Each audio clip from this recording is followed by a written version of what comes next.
इस शहर के लोग एक टापू पर रहते हैं जिससे इनके पास खाने के लिए मछली के अलावा कुछ भी नहीं है और मछली खा खा कर इनका मुंह का टेस्ट खराब हो गया है। तो ये लड़का एक मशीन बनाता है जिसमें पानी डालने पर खाना निकलता है। जब वो मशीन का जांच करता है तो पूरे शहर की बिजली चली जाती है, जिससे फ्लिंट को लगता है मशीन को ज्यादा बिजली की जरूरत है। इसलिए वो छुपते हुए पावर स्टेशन जाता है और बिजली के खंभे पर चढ़कर मशीन को चालू करता है। ज्यादा पावर मिलने की वजह से मशीन आउट ऑफ कंट्रोल हो जाता है और रॉकेट की तरह इधर उधर भागने लगता है, जिससे आसपास की चीजें तबाह होने लगती है और अंत में मशीन आसमान में चला जाता है। एक्सपेरिमेंट फेल होने की वजह से फ्लिंट उदास होकर समुद्र के किनारे बैठ जाता है। तभी आसमान में कुछ ऐसा होता है जिसे देखकर सभी की आंखें खुली की खुली रह जाती है। आसमान से बर्गर का बारिश होने लगता है और ये देखकर फ्लिंट बहुत खुश होता है। न्यूज के जरिए जब लोगों को पता चलता है कि ये कारनामा फ्लिंट ने किया है तो वो पूरे शहर में फेमस हो जाता है और सभी लोग उसे पसंद करने लगते हैं। तभी बारिश रुक जाती है और शहर के लोग उसे फिर से बारिश कराने को कहते हैं। फ्लिंट मान जाता है, लेकिन उसके पिता दोबारा बारिश करने के लिए उसे मना करते हैं, लेकिन वो उनकी एक भी नहीं सुनता है। जाते जाते आपका फोन कितना प्रतिशत चार्ज है कमेंट बॉक्स में। इस शहर के लोग एक टापू पर रहते हैं जिससे इनके पास खाने के लिए मछली के अलावा कुछ भी नहीं है और मछली खा खा कर इनका मुंह का टेस्ट खराब हो गया है। तो ये लड़का एक मशीन बनाता है जिसमें पानी डालने पर खाना निकलता है। जब वो मशीन का जांच करता है तो पूरे शहर की बिजली चली जाती है, जिससे फ्लिंट को लगता है मशीन को ज्यादा बिजली की जरूरत है। इसलिए वो छुपते हुए पावर स्टेशन जाता है और बिजली के खंभे पर चढ़कर मशीन को चालू करता है। ज्यादा पावर मिलने की वजह से मशीन आउट ऑफ कंट्रोल हो जाता है और रॉकेट की तरह इधर उधर भागने लगता है, जिससे आसपास की चीजें तबाह होने लगती है और अंत में मशीन आसमान में चला जाता है। एक्सपेरिमेंट फेल होने की वजह से फ्लिंट उदास होकर समुद्र के किनारे बैठ जाता है। तभी आसमान में कुछ ऐसा होता है जिसे देखकर सभी की आंखें खुली की खुली रह जाती है। आसमान से बर्गर का बारिश होने लगता है और ये देखकर फ्लिंट बहुत खुश होता है। न्यूज के जरिए जब लोगों को पता चलता है कि ये कारनामा फ्लिंट ने किया है तो वो पूरे शहर में फेमस हो जाता है और सभी लोग उसे पसंद करने लगते हैं। तभी बारिश रुक जाती है और शहर के लोग उसे फिर से बारिश कराने को कहते हैं। फ्लिंट मान जाता है, लेकिन उसके पिता दोबारा बारिश करने के लिए उसे मना करते हैं, लेकिन वो उनकी एक भी नहीं सुनता है। जाते जाते 4 दोस्त मिलकर खुदाई कर रहे थे।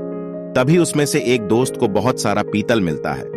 उसे पाकर वो बहुत ज्यादा खुश होता है और अपने घर चला जाता है। लेकिन बाकी के तीनों दोस्त खुदाई करते रहते हैं तो एक दोस्त को बहुत सारी चांदी मिलती है। फिर वो भी अपने घर चला जाता है।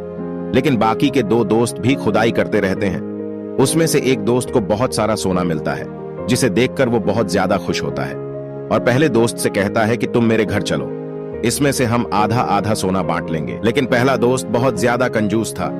वो उससे बोलता है कि मैं यहां से हीरे निकाल कर दिखलाऊंगा और अपनी खुदाई चालू कर देता है। क्या ये हीरे निकाल पाएगा? वो जानने से पहले, अगर नदी में हमारे देश का प्यारा तिरंगा और पैसा डूब रहा हो तो आप सबसे पहले किसे बचाओगे? अगर आप हमारे देश के प्यारे तिरंगे को बचाओगे तो इस वीडियो को 1 लाइक करके चैनल को सब्सक्राइब कर देना और कमेंट बॉक्स में अपना देश का तिरंगा लहरा देना। बहुत देर खुदाई करने के बाद उसे कुछ भी नहीं मिलता है। दोस्तों, एक बूढ़े अंकल अंडे बेच रहे होते हैं। तभी एक लड़की उनके पास आती है और पूछती है कि आप अंडे कितने में बेच रहे हैं? अंडे वाले ने कहा 10 रुपए का एक अंडा। लड़की बोली मैं 50 रुपए में 6 अंडे लूंगी, देना हो तो दो, नहीं तो मैं चली जाऊंगी। बूढ़े अंकल ने कहा मैडम, आज मैं अभी तक एक भी अंडा नहीं बेच पाया हूँ, आप मेरी पहली ग्राहक है, इसलिए आप मनचाही कीमत पर अंडे ले जाओ। लड़की ने अंडे लिए और यह महसूस करते हुए चली गई कि वह जीत गई। वह अपनी कार में बैठी और अपने दोस्त के साथ एक रेस्टोरेंट में चली गई। कुछ समय पश्चात जब वह बिल देने गई तो बिल आया था 1400 रुपए। लड़की ने 1500 रुपए रेस्टोरेंट के मालिक को दिए। मालिक बोला मैडम मेरे पास चेंज नहीं है। लड़की बोली कोई बात नहीं सर, 100 रुपए टिप के तौर पर रख लीजिए। दोस्तों, कितना अजीब है ना, जब हम जरूरतमंदों से कुछ खरीदते हैं तो हम हमेशा यह क्यों दिखाते हैं कि हमारे पास पावर है